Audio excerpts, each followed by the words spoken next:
The day Ada was born, the midwife dropped her. Not because she was heavy. Not because something went wrong with the delivery. She dropped her because the baby had hair. Thick, dark, curling hair, sitting on a newborn's head like a crown nobody had asked for. In the village of Oak, no female child had ever been born with hair. Not one. Not ever. The midwife, old Mama Bose, who had delivered over 300 babies in that village, pressed her back against the mud wall and pointed at the child with a trembling finger. "Take it away," she whispered. "That child is not natural." But Ada's mother, Grace, grabbed her baby from the floor. She pulled her to her chest and covered her small head with shaking hands. Her heart was hammering. Her body was still weak from labor. But her arms did not let go. "She is mine," Grace said quietly. "And nobody is touching her." Oak was the kind of village that looked beautiful from far away. Red rooftops. Narrow dirt roads. Mango trees that lined every path like soldiers standing guard. Children ran barefoot in the evenings, their laughter mixing with the smoke from cooking fires. Elders sat on wooden benches outside their mud houses, talking slowly, watching everything. It looked peaceful. But peace in Oak was a mask. Underneath it lived something ugly, a pride so deep it had become its own religion. And the heart of that pride was one belief, passed down from grandmother to granddaughter for as long as anyone could remember. Every woman in Oak is bald. And that is how it should be. Nobody knew when it started. Nobody could explain why. But for generations, no female child born in Oak had ever grown hair. Bald at birth. Bald at 10. Bald at 40. Bald at death. It was their identity. Their mark. Their law. And then Ada arrived. Grace had moved to Oak 3 years before Ada was born. She came from the city, Lagos, with its noise and speed and color. She had married Thomas, a quiet man from Oak who had found work in the city and fallen in love with her laughter. When Thomas brought her home, the women of Oak looked at her the way you look at something that does not belong.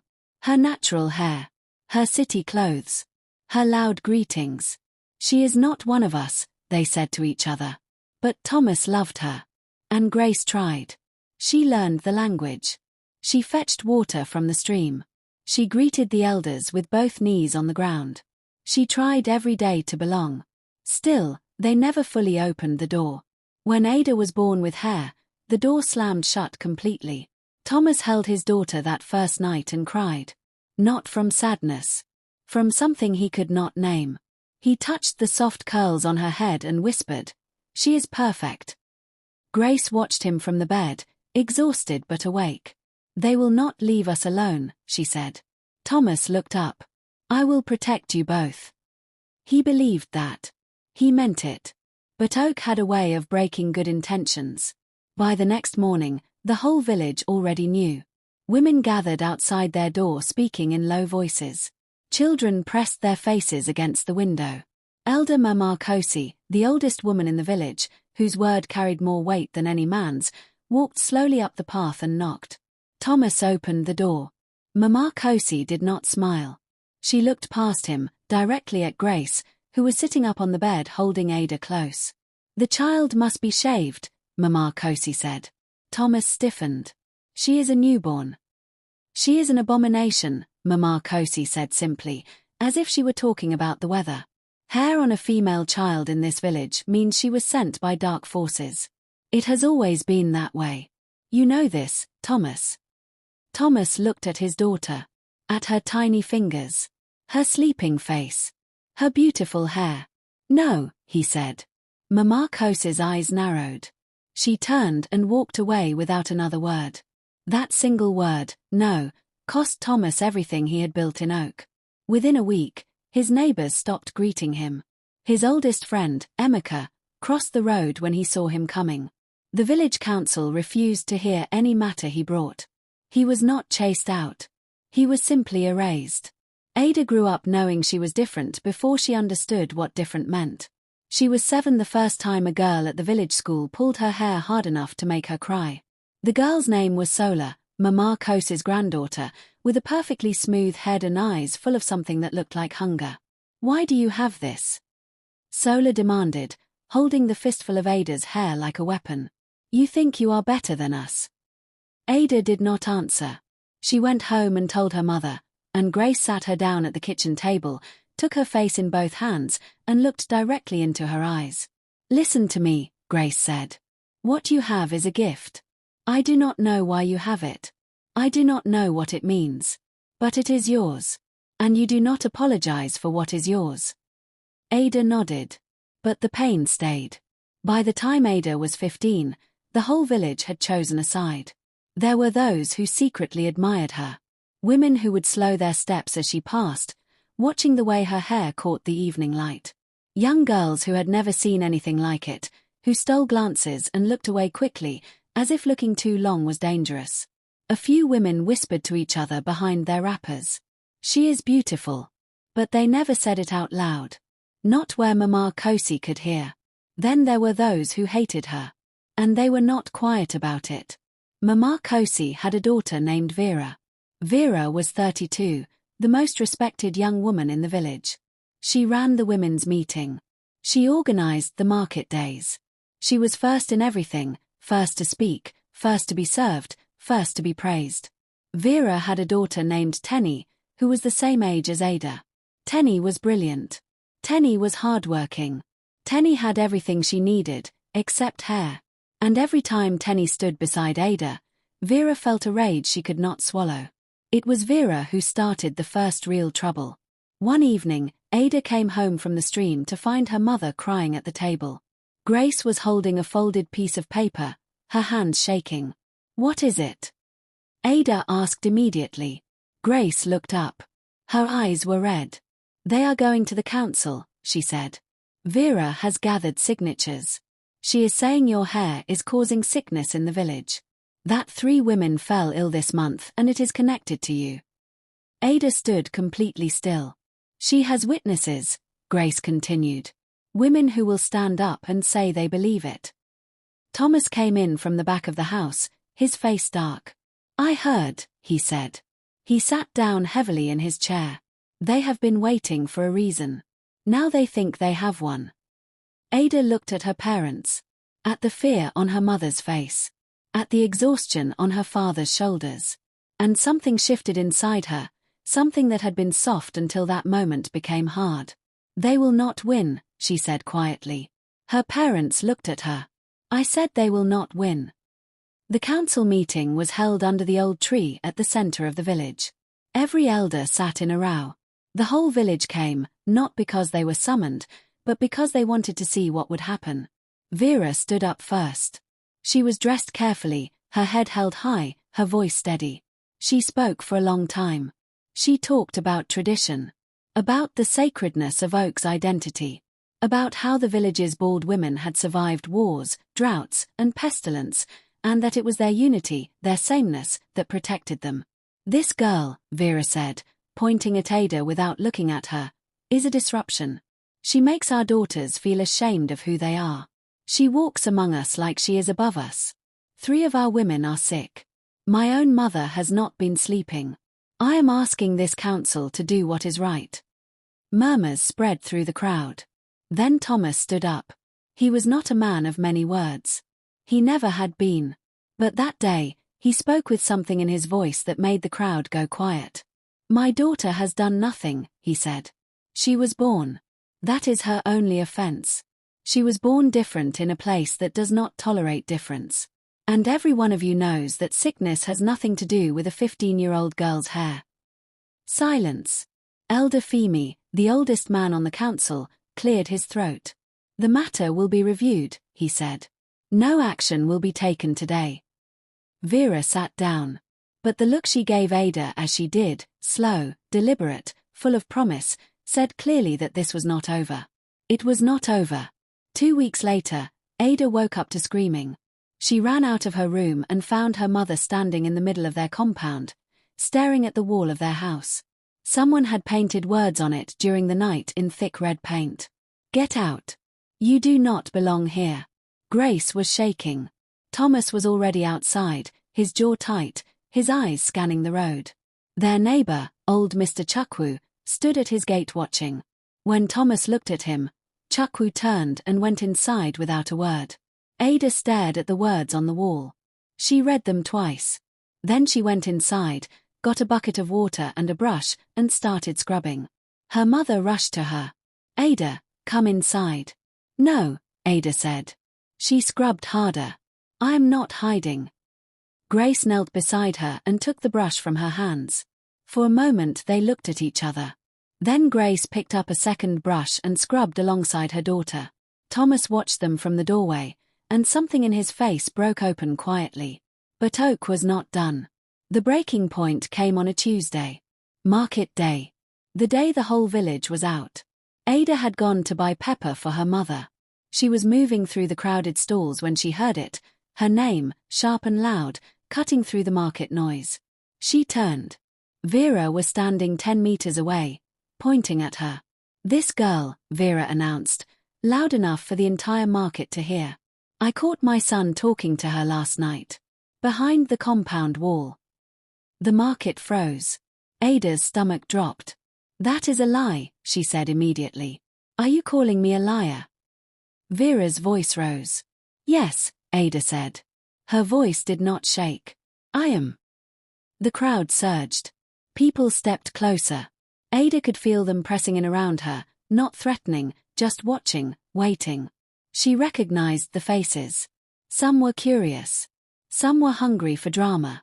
Some were afraid. And then she saw Tenny, Vera's daughter, standing at the back of the crowd, watching. Their eyes met for just a moment. And in that 1 second, Ada saw something she did not expect. Tenny looked away. Not in triumph. Not in satisfaction. In shame. That night, Ada lay on her mat and stared at the ceiling. She thought about what she had seen in Tenny's eyes. She turned it over in her mind slowly, the way you turn a stone to see what lives underneath it. Tenny knew something. She was sure of it. She just did not know yet what it meant. 3 days after the market incident, Ada did something that surprised everyone, including her parents. She knocked on Tenny's door. Tenny opened it, saw Ada, and immediately tried to close it again. Ada put her foot in the gap. "I am not here to fight you," Ada said. Tenny stared at her. Up close, without her mother standing beside her, Tenny looked younger than Ada remembered. Tired around the eyes. Tight around the mouth. "What do you want?" Tenny asked. "I want to know what you know," Ada said simply. A long silence sat between them. Then Tenny opened the door wider. They sat in Tenny's small room. A single candle on the floor between them. Outside, the village was settling into its evening routine. Cooking smoke drifted through the window. Tenny did not speak immediately. She picked at the edge of her wrapper. She looked at the candle. Then she looked at Ada. "My mother paid him," she said quietly. Ada did not move. "Paid who?" "Kofi. The new boy. The one who came from the next village to work at the mill." Tenny's voice was flat. Like someone reading from a page they did not write. "She paid him to stand outside your compound. Just to stand there. So that when she brought people to look, they would see a boy near your house." Ada felt the words land slowly, one by one, like stones dropping into still water. "She planned it," Ada said. Tenny nodded. "She planned it so the market accusation would have something behind it." Tenny nodded again. "And you knew?" Tenny's eyes filled.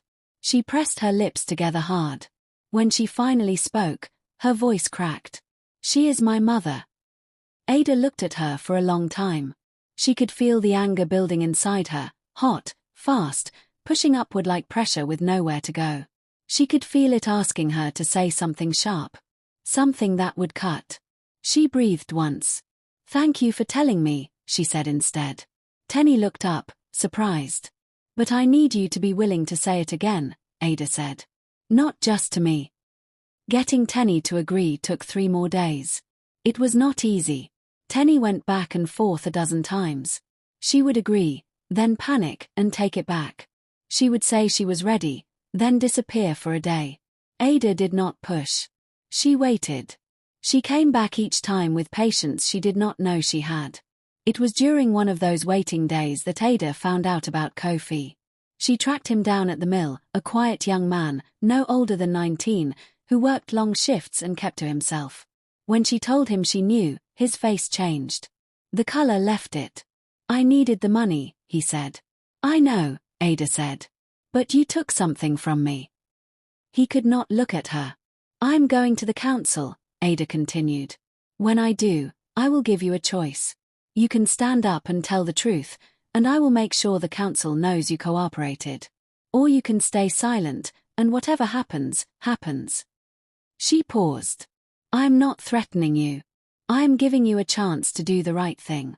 That is more than you gave me." Kofi looked at her for a long moment. "When is the council?" he asked. Vera heard that Ada had requested a council session and laughed. She told Mama Kosi about it over evening tea and they both laughed together, the easy laughter of people who believe themselves untouchable. "Let her come," Vera said. "What does a young girl have? Words. The council has known me for 30 years. Mama Kosi sipped her tea slowly.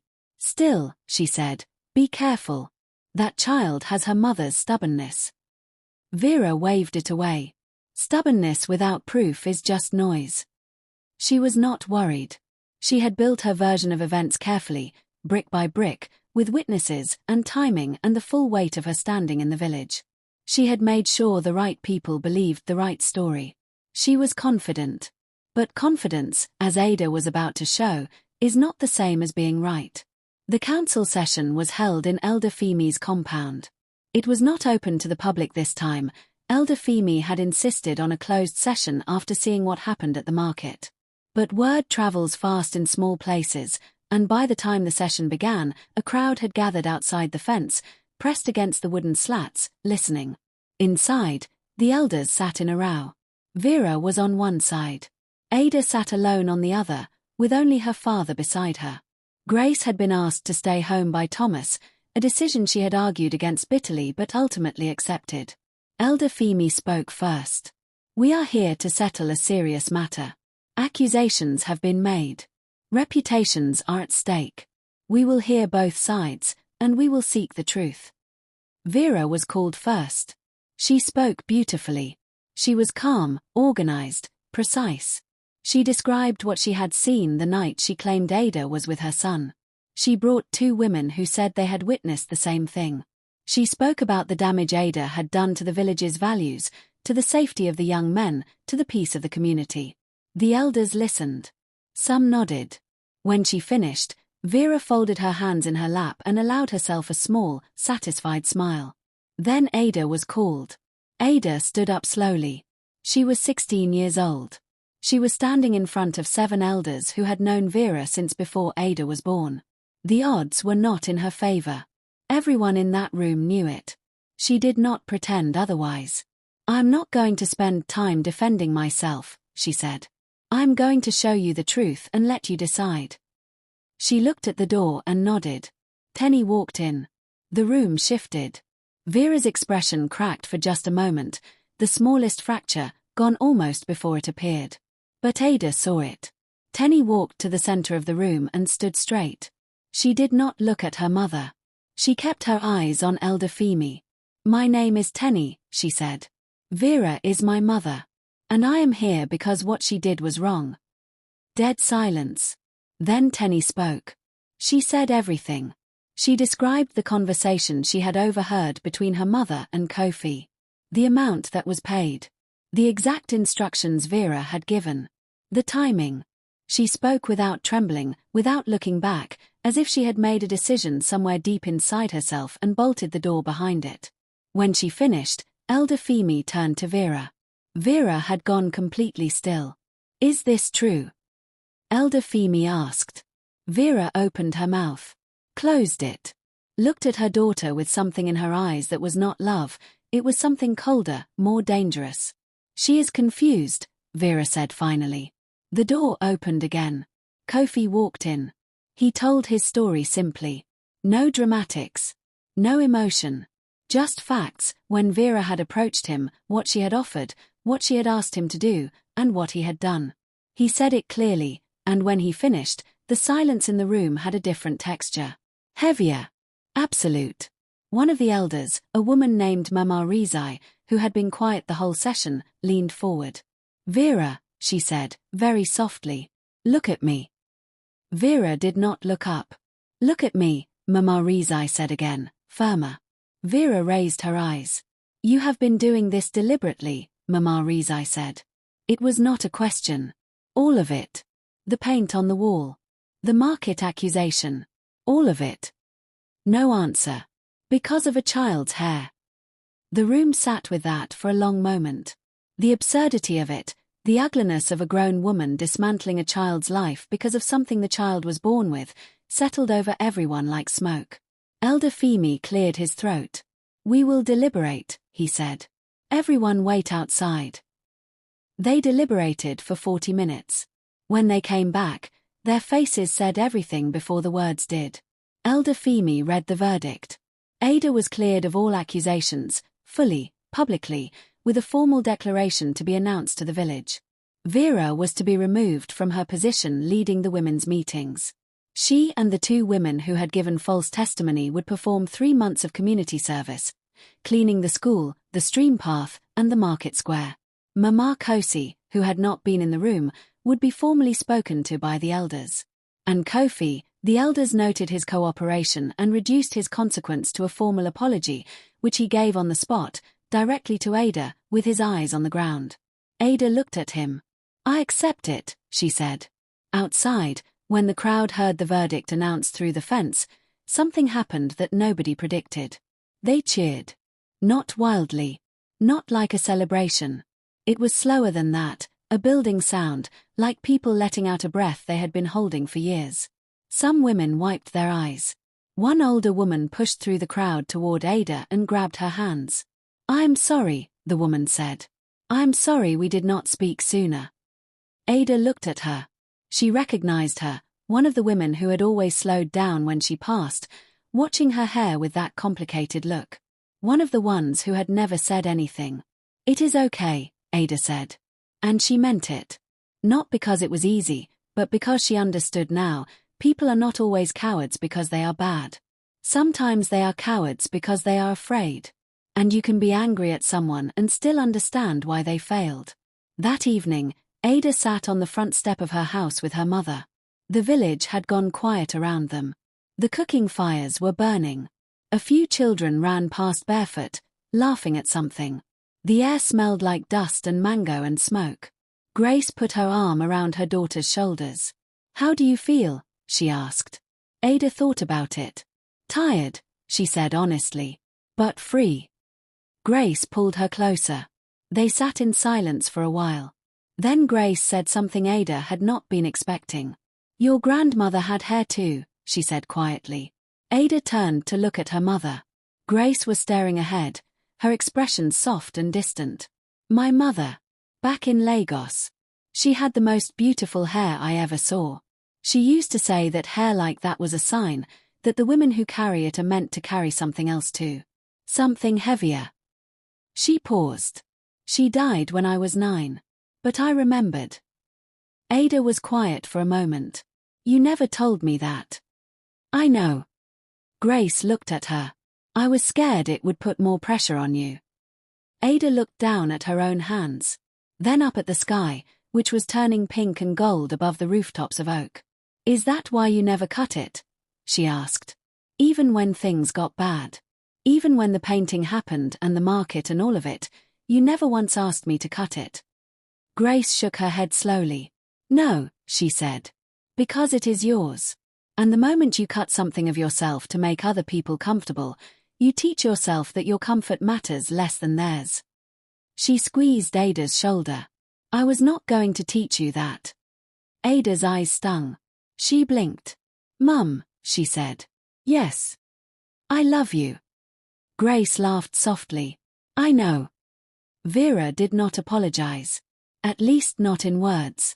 But 3 weeks into her community service, Ada passed her at the market square. Vera was sweeping, the woman who had once been the first name on every invitation, the first face at every gathering. She was holding a broom in the dust, and when Ada passed, she stopped sweeping. They looked at each other across a short distance. Vera opened her mouth. Closed it. Looked away. Ada kept walking. She did not need the words. She had already received what mattered.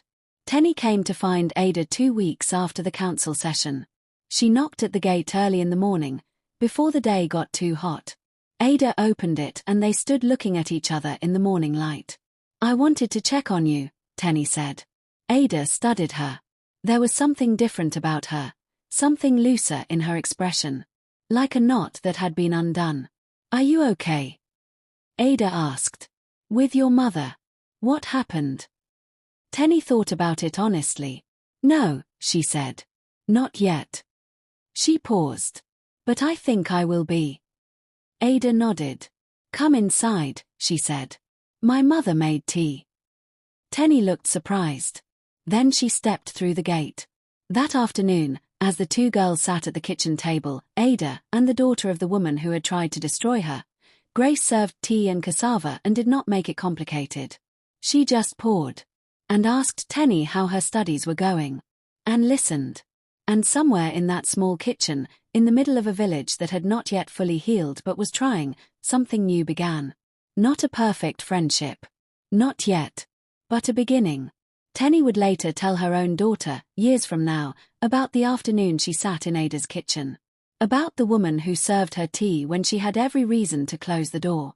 About the girl who had been hated for her hair and had come out of it without hate in her heart. She would say it changed how she understood courage. Not the loud kind, the fighting kind, the defending kind. But the quiet kind. The kind that walks back into a space that hurt it and refuses to leave its heart behind. Ada grew up and left Oak. She went to university in Lagos. She studied. She built something. She came back sometimes, to see her parents, to walk the same dirt paths, to smell the cooking smoke and feel the evening wind that she had always loved even when the place itself had made her cry. The village changed slowly. As Oak connected to the world outside itself, younger women began to question the old beliefs. Some of them grew their hair. Some did not and were proud. The difference no longer felt like warfare. Mama Kosi died at 91, still bald, still unbending, but in her last years she had stopped speaking against Ada. Whether that was regret or just exhaustion, nobody knew. But she stopped. And that, in its own small way, was something. Years later, a journalist from Lagos came to Oak to write a story about the village's changing traditions. She interviewed several women, including an older Ada, who had come home for the week. The journalist asked her, "What do you want people to take from your story?" Ada thought for a moment. "That what makes you different," she said, "is not a mistake. It might feel like a target when you are young. It might cost you things, real things, painful things. But it is also your compass. It shows you who is safe and who is not. It shows you what you are made of." She paused. "The people who tried to take it from me, they did not win. Not because I fought harder. But because truth does not disappear just because someone buries it. It grows back." She smiled slightly. "Like hair." The journalist wrote it all down. And that quote, printed at the end of a small article in a Lagos newspaper, was shared so many times online that 3 weeks later, Ada's phone was still ringing. But that is a story for another day.